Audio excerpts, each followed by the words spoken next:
Welcome to Heavy Metal Bake Sale. I'm Seabass. Special K. Prairie Dog. And tonight we're doing Heavy Metal Bake Sale's Pick of the Week. Yep. So each one of us have picked an album of different genres. We try to keep our genres different. We're going to do this weekly. I'm going to go ahead and start with mine. It's the most influential rap album of the 90s. Okay. Yeah, and you know me. I don't listen to a lot of rap, so you know it's got to be very influential. It's Will Smith's Big Willie Style. So it's got such hits. It's Getting Jiggy With It, and Men in Black, and Welcome to Miami. Oh, yeah, you got to show the back of that album. Yeah. Oh, look at this. It's beautiful. Yeah, I'm not doing this album. It's not happening. While I secretly listened to this after I bought it, and I was singing along to it. I don't know if it's a good album. It's definitely got some throwbacks on there for sure. We'll review that one day. Bangers only. Right? All right, so I'm going to review Crowbar. This is a sludge or stoner metal band. They've been going on since like 91, 92. They've been around since then. They've been on and off since then. They have like 9 or 10 albums. This one is Oddfellows Rest.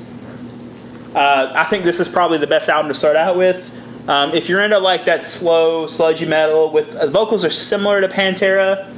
So if you like a slower, more almost melodic Pantera with heavier bass lines. All the dudes are fat in this band too, by the way. I don't know why. They're just big dudes. What's wrong with that? The best song on here is Planets Collide. I'll put a link down below. It's awesome. And they don't have a bad song. They're really long, slow, and they do some covers from every once in a while. But you can't go wrong with it. They don't have a bad album, which is crazy to say from a band that's been doing music since like 91 or 92, not having a bad album. Now, I know they had some tragedy in their band at one point. I know one of their, I think it was like their guitarist or drummer, like hung himself in a barn like during like a recording session. I don't know the exact details on that, but it's pretty metal. But this is definitely not something you're used to hearing. It's very unique in that aspect, and you've heard a little bit of it. But, wonderful, wonderful album, and I highly recommend it. It's upside down on this side, so it's weird. All right, so you want to go with yours? Yeah, I mean, like, my album's not fighting aliens on Independence Day and Men in Black worthy, right? But like, or going to Miami or getting jiggy with it. Yeah, but I picked a band that actually I like a lot, and I picked one of my favorite albums of theirs. I first learned about them when I was playing drums with a guy when I lived up in Lexington, and it's Protest the Hero. The album is Volition. And it's actually an entirely crowdfunded album. You're gonna hipster shit. No. Seriously, really? Actually, I love Protest the Hero, so I'm kind of surprised you brought this up. Oh, really? Yeah. I haven't heard them, so I'm new to this. I'm gonna check them out. They're real good. I recommend that album because like it was entirely crowdfunded, which I think is pretty sweet. They do a lot of interesting things with a lot of their music. There's a lot of very intricate guitar work, and the bassist is great. It's crazy. You'll hear a range in vocals from just heavily distorted screams to pretty, rhythmic singing. It's pretty good. I think that's a great place to start.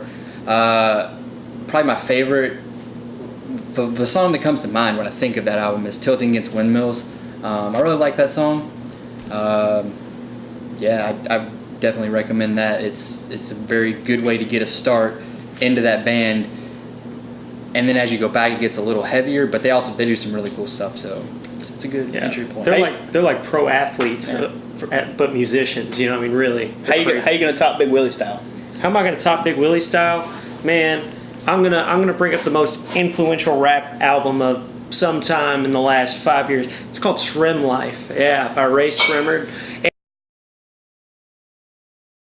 And really, like, this album actually is pretty significant, I'd like to point out, because it's an 11-track album, and 6 of these tracks were all singles that got played on the radio. And whether you like them or not, you can't deny that's pretty impressive. I can't name another album that's had 6 songs get consistent radio play. I can.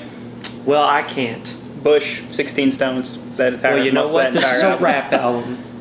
Yeah. But yeah, they've got the songs No Flex Zone, This Could Be Us, Come Get Her, Throw Some Mo, Up Like No Trump. Type. I don't even know what half of All those of words the- mean, but I'll listen to it. all of these songs were really well received and got a lot of radio play. All of the tracks in between are questionable. I listened to the whole album, and I will say like only 2 of the songs that weren't singles were still good. But I mean, the album as a whole is good, and if you like rap music, I'd check it out. All right, well, those are our picks for the week. If you'd like to see any album reviews on the channel, leave a comment down there, right down there. I'm Special K. I'm Prairie Dog. I'm Seabass. Thanks for watching.